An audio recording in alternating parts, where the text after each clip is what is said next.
রসগোল্লা শব্দটি শুনলে জিভে জল আসে না এরকম মানুষ কিন্তু খুব কম আছে। আর আমি নিজে তো রসগোল্লা খুবই ভালো বলেছো, বিশ্বজুড়ে রসনায় রসগোল্লা বলতেই বাঙালি, তাই না? তাহলে সিদ্দিকা আপা, আজকে আপনি আমাদেরকে এই রসগোল্লা বানানো কি করে যায় একটু আপনি তাহলে আমাদেরকে শিখিয়ে দেন। আচ্ছা ঠিক আছে, আমি এখন প্রথমে বলে নেব যে রসগোল্লা তৈরি করতে আমার কী সব উপকরণ লাগবে। 1 লিটার দুধ ছানা করে নিতে হবে, এখানে আমাদের রয়েছে ছানা। তারপরে লাগবে 1 কাপ চিনি, 1 চা চামচ ময়দা, আর চিনি আবার ছানায় দেওয়ার জন্য লাগবে 1 চা চামচ, আর আমাদের লাগবে 1 টেবিল চামচ গোলাপ। আর শিরা করার জন্য আমি এখানে মেপে রেখেছি 4 কাপের 4 কাপ পানি এখানে মেপে রাখা হয়েছে। এখন আমরা প্রথমেই শিরা করব। আমি পানিটা দিয়ে দিচ্ছি।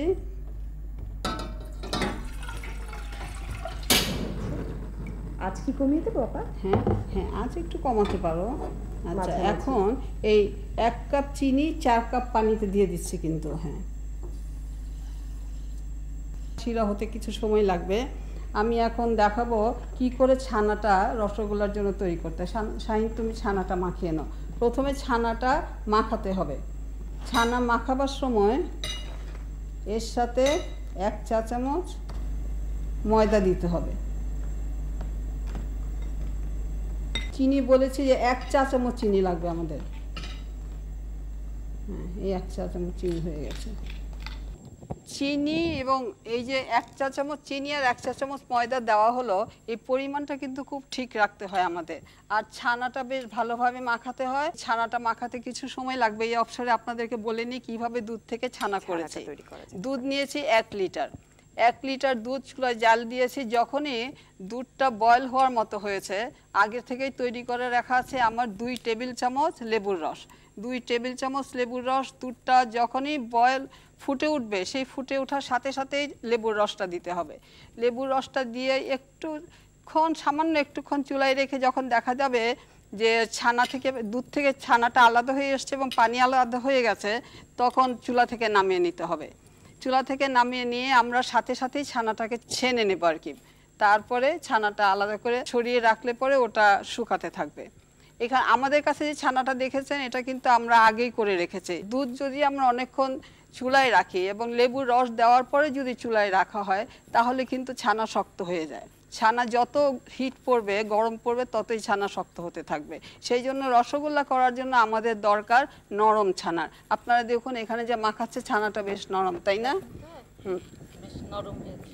হ্যাঁ হ্যাঁ, এই ছানাটা বেশ নরম। তুমি একটা হাত দিয়ে আর একটু ইয়ে করো। ঠিক আছে, এখন আমাদের এটার অবস্থাটা দেখে অবস্থাটা বোঝা যাচ্ছে না। হ্যাঁ ঠিকই আছে। চিনিটা কি গলে গেছে? চিনিটা গলতে হবে, চিনি গলে যেতে হবে একটু। ততক্ষণে রসগোল্লার ইয়েটা 6টা করলে তো বেশ বড় বড় হবে মনে হয়, তাই না? তাহলে কি 8টা করব? না, 6টা করা যেতে পারে। ঠিক আছে, আমি 7টা করি। 7টা করে দেখা যেতে পারে। একটু দেখি। এই রসগোল্লাটা কিন্তু এইভাবে গোল করতে হবে।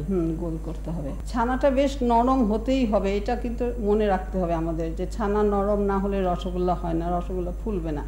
অনেক সময় রসগোল্লা ফুলতে চায় না, ভিতরটা শক্ত হয়ে থাকে এবং সেই রসগোল্লা হাতে তুললে পরে ওটা বেশ ভারী মনে হয়। শারমিনকে একটু করে দেখতে চাও? আমি একটু করে দেখতে চাই। আচ্ছা, কিন্তু একটু গোল হতে হবে তোমার। চেষ্টা করে দেখতে পারি। শিরাটা যদি হয়ে যায় না, তাহলে একটুখানি ইয়ে করে রাখতে হবে শিরাটা, মানে চুলাটা নিভিয়ে দিয়ে। আমি চুলাটা কিন্তু নিভিয়ে দিয়েছি। ঠান্ডা করে নিতে হবে কি? না, খুব ঠান্ডা না, তবে একেবারে বয়েল করার মধ্যে দিলে খুলে যাবে ওটা, এটা ছড়িয়ে ফেটে যেতে পারে। এই জন্য আমি এখন রেখে দিলাম। আচ্ছা, আরেকটা জিনিস মনে রাখতে হবে, রসগোল্লা যখন রাখবেন গোল করে এরকম একটা প্লেটে রাখতে হবে যেন সবগুলা রসগোল্লা একবারে শিরাতে ছাড়া যায়। এবার দিয়ে দেওয়া যায়, চলো। এই যে এইবার একসঙ্গে আমরা সবগুলা রসগোল্লা দিয়ে দেব। সাবধানে দিতে হবে যাতে। হ্যাঁ হ্যাঁ, ঠিকই বলেছো। হাত কি পুরাইনি? হাত অনেক পুড়েছে রান্না করতে গিয়ে। দেখি ওটা এখন ঢেকে দাও। আপনি এত সাবধান রাঁধুনি হয়েছে। এখন আমার চুলাটাকে আবার জ্বালিয়ে দিলাম। এখন কিন্তু একটু বেশ ভালো আঁচ লাগবে রসগোল্লা হতে। এটা হতে কিন্তু আমাদের 20 মিনিট সময় লাগবে।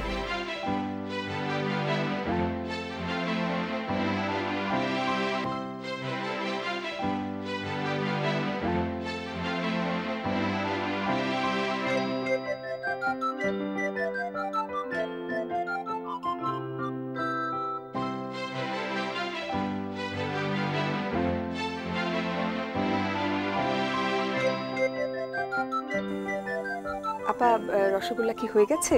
হ্যাঁ, মনে তো হয়ে গেছে, তবে রসগোল্লা হয়েছে কিনা তার জন্য কিন্তু আমরা একটু টেস্ট করে দেখতে পারি। সেই টেস্ট করার জন্য একটা বাটিতে পানি নেব, সেই পানির মধ্যে রসগোল্লা একটা ডুবিয়ে দেখব।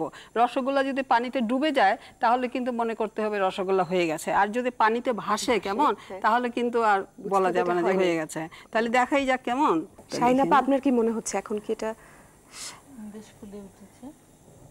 হ্যাঁ, হয়ে গেছে, প্রায় সবটাই ডুবে গেছে রসগোল্লা। তাহলে আমরা রসগোল্লা নামিয়ে ফেলি না, আগে চুলাটা অফ করে দিই। এবার আমরা ধরে এটার মধ্যে নামিয়ে দিই কেমন। আচ্ছা, এখন তো একটু সাবধান। প্রিয় দর্শক, আমাদের রসগোল্লা কিন্তু তৈরি, এখন পরিবেশনের পালা।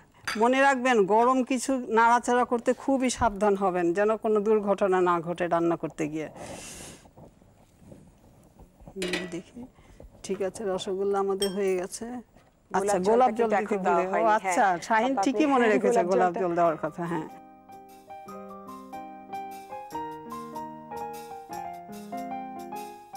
রসগোল্লা তৈরিতে লাগবে দুধ 1 লিটার, চিনি 1 কাপ, ময়দা 1 চা চামচ, চিনি ছানার জন্য 1 চা চামচ, গোলাপ জল 1 টেবিল চামচ, পানি 4 কাপ। প্রথমে পানি ও চিনি দিয়ে শিরা তৈরি করে রাখুন। এবার ছানাতে ময়দা ও চিনি দিয়ে ভালো করে মাখুন। মাখানো হয়ে গেলে গোল্লা বানিয়ে নিন। এবার ছানা গোল্লাগুলো শিরায় ছেড়ে ঢেকে দিয়ে মিনিট 10 জাল দিন। গোল্লাগুলো ফুলে উঠলে পাত্রে ঢেলে গোলাপ জল দিন। ব্যাস, তৈরি হয়ে গেল রসগোল্লা।